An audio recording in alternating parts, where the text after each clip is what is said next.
Week response ఉండకూడదు. ఇది ఎందుకు చెప్తానంటే ప్రత్యేకంగా ఇంకో వాయిస్ బంగ్లాదేశ్ నుంచి ఏమని వచ్చిందంటే, ఇది అస్సాంలో చికెన్ స్నెక్ ఉంది, చికెన్ స్నెక్ సిలిగురి దగ్గర ఉంది. అది ఏంటంటే దాని వెడల్పు 22 కిలోమీటర్స్ ఉంది. వాళ్ళు ఏం చేస్తున్నారు, ఏమంటున్నారంటే ఆ చికెన్ స్నెక్ కటాఫ్ చేయగలిస్తే మనం, అంటే వాళ్ళ కెపాసిటీ ఉందా అంటే పాకిస్తాన్ చైనా వాళ్ళకి సపోర్ట్ చేస్తే మరి ఏం జరుగుతుందో నాకు తెలియదు. సో చికెన్ స్నెక్ ని మనం కటాఫ్ చేస్తే అస్సాం మొత్తం కటాఫ్ అయిపోతుంది అనేది. మనం అప్పుడు వాయిస్ ఏం రావాలంటే, బంగ్లాదేశ్ లో ఇలాంటి 2 చికెన్ స్నెక్ ఉన్నాయి. అది చేస్తే బంగ్లాదేశ్ లో 2 ఏరియాస్ ఉన్నాయి. దీని వెడల్పు ఎంతంటే ఒక చోట 70 కిలోమీటర్లు, ఇంకో చోట 80 కిలోమీటర్లు. ఇవి 2 కటాఫ్ చేస్తే బంగ్లాదేశ్ సగం అయిపోతుంది. అదొకటి. బంగ్లాదేశ్ మీద మనం ఇంటర్నేషనల్ ప్రెషర్ తీసుకురావడమే కాకుండా యునైటెడ్ నేషన్స్ కానీ యునైటెడ్ స్టేట్స్ కానీ, సరే యునైటెడ్ స్టేట్స్ మనతో కోఆపరేట్ చేయకపోవచ్చు, ఎందుకంటే చాలా మంది అనేది ఏమిటంటే అసలు అవామీ లీగ్ ని షేక్ హసీనాని కూ చేసింది సిఐ ఆపరేషన్ అనేది చాలా మటుకు వెనుకడిలోకి వస్తున్నది. సో మనకి ఏమిటంటే ఇవి 2 కాకుండా, ఇంటర్నేషనల్ ప్రెషర్ కాకుండా మనం బంగ్లాదేశ్ మీద ట్రేడ్ ప్రెషర్ తీసుకురావాలి.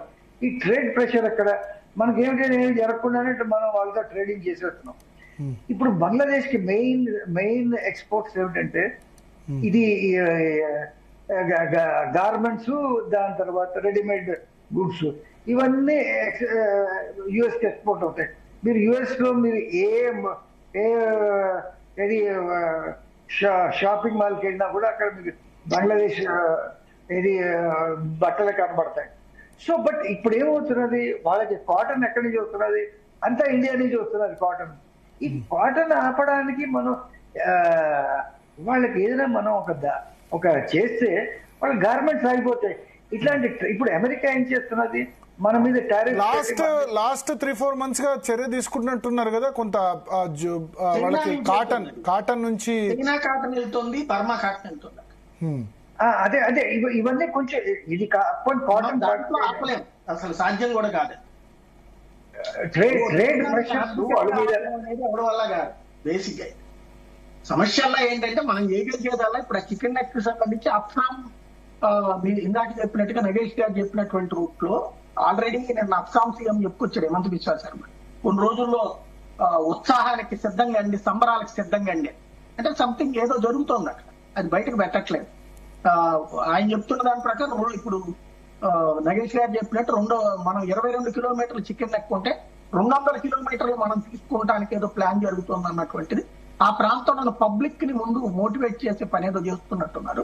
ఎందుకంటే పబ్లిక్ సపోర్ట్ లేకుండా మనం వెళ్ళి స్వాధీనం చేసుకున్నాం, రేపు పొద్దున్న లేనిపోయిన తలనొప్పి, ఇంకోటి వాళ్ళందరినీ చంపేయలేం కదా. కాబట్టి అదే సంథింగ్ అక్కడ గ్రౌండ్ వర్క్ ఏదో జరుగుతోంది. సైన్యం కూడా ఆల్రెడీ ఆ ప్రాంతాలకు వెళ్ళున్నారు మన వాళ్ళు అందరూ కూడా. ఇప్పటికే నిన్న ఒక లెఫ్టినెంట్ కల్లాలో ఒక ఆయన ఫోటో కూడా పెట్టాడు. 1971 తర్వాత మళ్ళీ ఆ బెటాలియన్ ఇప్పుడు ఆ రూట్ కి మూవ్ అయ్యింది అన్నటువంటి. కాబట్టి సంథింగ్ ఏదో జరుగుతోంది, అది ఇప్పుడే బయట పెట్టలేదు. భరత్ గారు అట్లాగే ఇప్పుడు సిఏ గురించి కూడా మనం మాట్లాడుతుంటే సెప్టెంబర్ 2020 నగేష్ గారు ఏదో చెప్పాలనుకుంటారు దాని మీద. లేదు ఇప్పుడు దాకా ఇండియా రెస్పాన్స్ ఏమిటంటే విమర్శ ఏమవుతుందంటే ఇండియా రెస్పాన్స్ చాలా వీక్ గా ఉందనేది. జస్ట్ రొటీన్ డిప్లొమాటిక్ చర్యలే తీసుకుంటున్నారండి. ఆ రొటీన్ డిప్లొమాటిక్ చర్యలు ఏమిటి, వాళ్ళ హై కమిషనర్ పిలవడం, మన మైండ్ వాళ్ళకి చెప్పడం, వాళ్ళు మన హై కమిషనర్ పిలవడం, మైండ్ చెప్పడం అనేది. దాని తర్వాత నిన్న మొన్న ఏంటంటే ఒకటి చేసింది ఏమిటి, ఈ కాన్సులేట్స్ లో వీసా ఇవ్వడం అనేది సస్పెండ్ చేశారు. ఇవన్నీ చాలా మైల్డ్ స్టెప్స్. దీనివల్ల పెద్దగా బంగ్లాదేశ్ కి దీనివల్ల నష్టం కాదు. ఎందుకంటే మెడికల్ టూరిజం వాళ్ళ పేషెంట్స్ దెబ్బతింటారు అది. బట్ అది హ్యూమానిటేరియన్ ఇష్యూ మీద వాళ్ళని మనం దెబ్బ కొట్టడానికి ప్రయత్నం చేస్తున్నాం. మనం ఇంకా స్ట్రాంగ్ మస్క్యులర్ ఒక రెస్పాన్స్ ఉండాలి.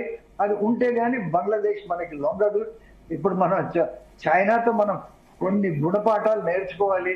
ఇప్పుడు చైనా ఏం చేస్తున్నది, అక్కడ తైవాన్ ని, అటుపక్క ఫిలిప్పైన్స్ ని, అటుపక్క వియట్నాం ని, ఇక్కడ అరుణాచల్ ప్రదేశ్ అని, ఇండియాని, అన్ని దేశాలని ఒక ఆట ఆడిస్తున్నది ఇక్కడ. మనం బంగ్లాదేశ్ తో మనం ఏమీ చేయలేకపోతున్నాం అంటే అక్కడ ఈ రోజుకి బంగ్లాదేశ్ లో జరిగింది ఏంటంటే ఎంత మటుకు డెమోగ్రాఫిక్ చేంజెస్ జరిగాయంటే బంగ్లాదేశ్ ఈస్ట్ పాకిస్తాన్ ఉన్నప్పుడు 21% హిందూస్ ఉండేవాళ్ళు. ఈ రోజు 7%, 8% హిందూస్ ఉన్నారు. అంటే ఏమైంది ఈ హిందూస్ అంతా?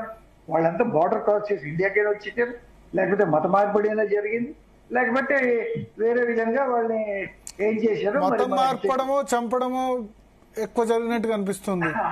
అంటే అంతమందిని చంపడం సాధ్యం కాదనుకోండి. బట్ ఏంటంటే మత మార్పిడి జరుగుతున్నది మరి అక్కడ. అది చాలా కన్వర్షన్ అవుద్ది కదా. ఇక్కడే ఇన్ని కన్వర్షన్స్ అవుతున్నప్పుడు అక్కడ మతాన్ని చంపుతామంటే ఒకళ్ళని చంపితే 100 మంది భయపడతారు. అవును, అది కరెక్ట్. అక్కడ ప్రాసెస్ ఏముంటుందంటే ఒక ప్రాంతంలో వెళ్ళి ఒక